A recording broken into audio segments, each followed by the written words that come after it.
Oh, hey, friends. Today we're going to talk about a super simple mindset shift that's going to take you from feeling stuck in your career in HR to feeling like you are on the path to CHRO or VP of people or whatever your career aspirations are. If you want to get better and feel less like this is so hard and how am I ever going to level up, this mindset shift is going to completely change your life.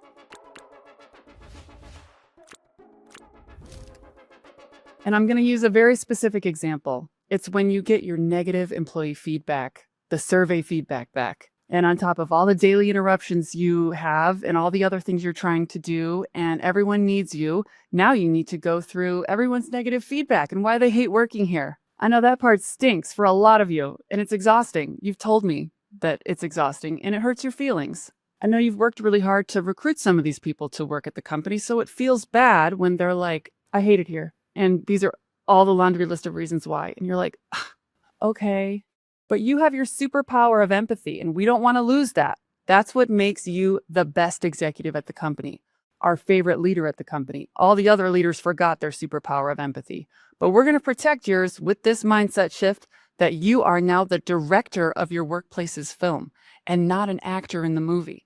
Here's what I mean. Normally, when you get back negative employee survey answers, it can feel like, I don't have time for this. I'm upset by this.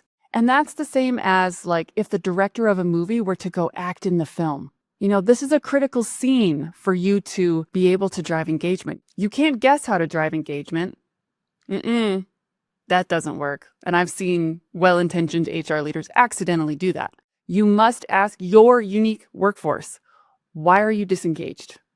Which I teach you all the questions to ask and what survey formats to use in my Community Engagement Academy. You can take my course. But once you get them to give you the answers, that's what it's going to take to drive engagement.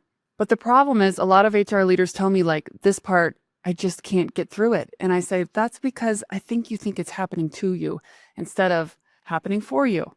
You know, if you're directing the movie Batman and there's bombs going off in the street and there's chaos and anarchy because the Joker's in town and he's taken over.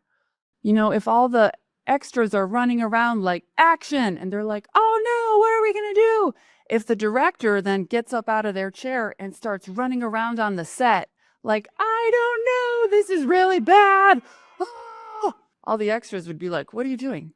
And the camera crew would be like, where did they go? What are they doing? They're ruining the scene. When you get that negative feedback from your surveys, you should think, yes, this is a critical scene in our film of us going from like a want place to work to like a great place to work. We need this feedback in order to be clear on what to fix. So you should be thinking like, yes, that was a critical scene. We nailed it, got it, and you stay calm. You can't take the survey responses personally because remember, Gallup says 70% of what drives engagement is our managers, which I can completely verify is true. It has nothing to do with you.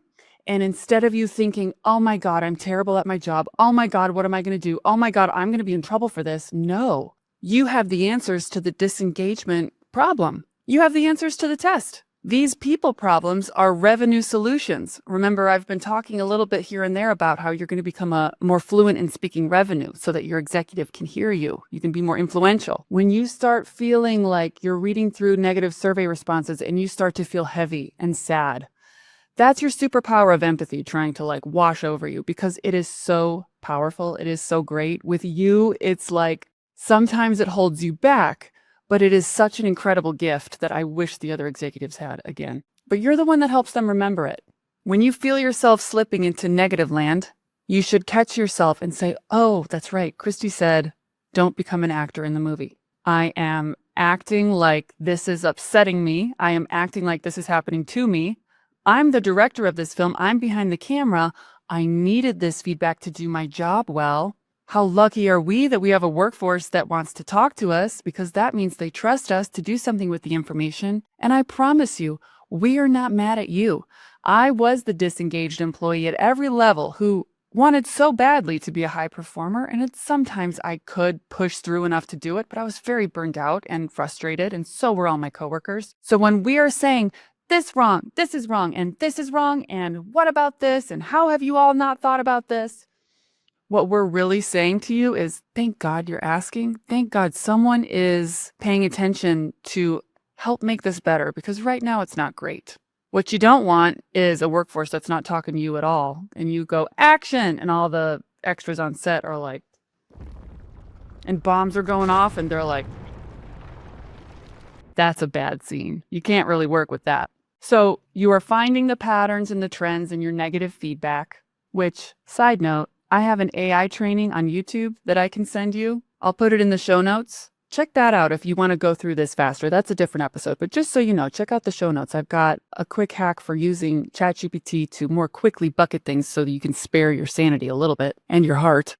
You found the patterns and the trends and the negative feedback, and now it's time to go talk to your executive team and say, hey, listen, this is really exciting. We have an opportunity to make some important critical changes to help us hit our OKRs. Or, you can find ways to talk about what they care about. Like, we have some aggressive growth targets, and my concern is we're not going to hit them. And I have a plan to address some things our employees are saying.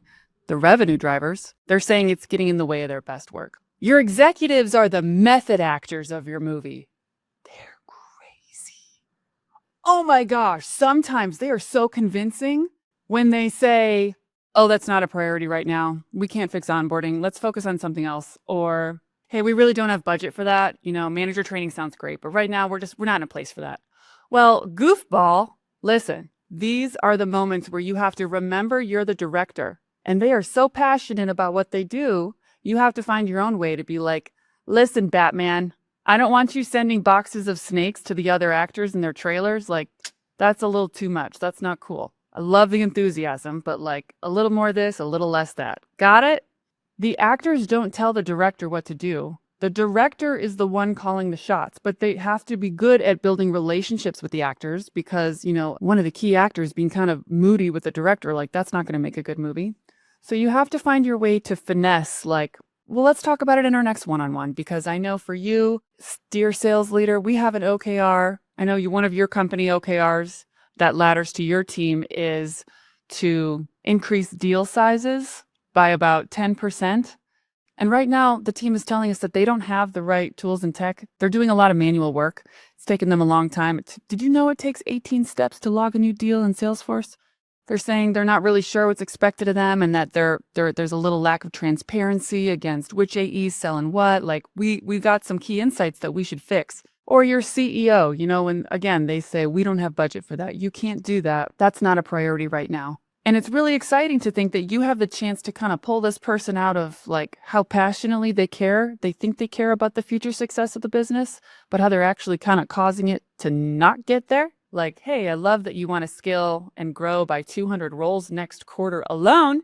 So yes, we're going to make an investment in onboarding, and I'm going to show you how that actually saves us a lot of money in the long run when turnover rates decrease because people got off to a better start. Employees have been saying their first 90 days have been very hit or miss and a really bad ride. And also that managers feel like the teams aren't as productive as they could be, but employees are telling us they're a little confused on like what the priorities are. Don't let your executives tell you that you don't have the answers to what's going to drive engagement, because you do. You are the director of the film. You are not acting in the film, and it takes some practice. It's not easy right off the bat to just start holding your ground with an executive, but I promise you over time it becomes a skill that you take with you for the rest of your career, because you do have your superpower of empathy, and what you're doing is not bellying up to the CEO. You're using your superpower of empathy to use the people problems as revenue solutions and get everyone to the best right answers, which is incredible. So no more laying awake at night saying, why is this happening to me? Why is everyone so upset? You think, no, I got that really awesome scene in the development of this film, which is how we turn our company into a great place to work. So from now on, no more acting in movies, only directing. And I wish you the best of luck. Don't panic when you get your negative employee survey responses back. It's exciting. It's a good thing. It's a critical development in the storyline. And if you ever need help going through your survey responses, give me a shout. I can help you. That's what I love to do. I will see you next week, and check out the show notes for my training on how to use AI to go a lot faster. I'll see you next week.